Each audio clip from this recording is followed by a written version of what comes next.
লাগবে না আমাদেরকে রেডি করতে দিবেন। দাঁড়ান দাঁড়ান ভাই দাঁড়ান। দাঁড়ান দাঁড়ান দাঁড়ান দাঁড়ান। আস্তে আস্তে আইবেন ভাই, আস্তে আস্তে আসেন।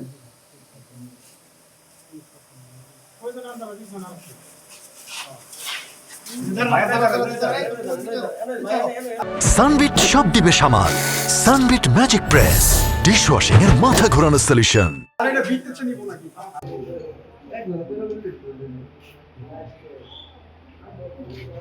আমি উঠে ও আমি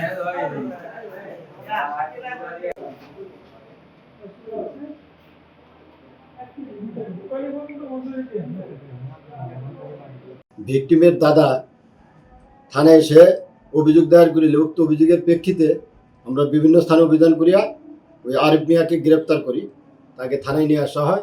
তার বিরুদ্ধে নারী ও শিশু নির্যাতন দমন আইনে একটি মামলা রুজু করা হয়েছে। তাকে বিজ্ঞ আদালতে সুবদ্ধ করা হয়েছে। আরিফ মিয়াকে জিজ্ঞাসাবাদে সে তার সত্যতা প্রকাশ করেছে এবং এই ধর্ষণের বিষয়টি স্বীকার করেছে।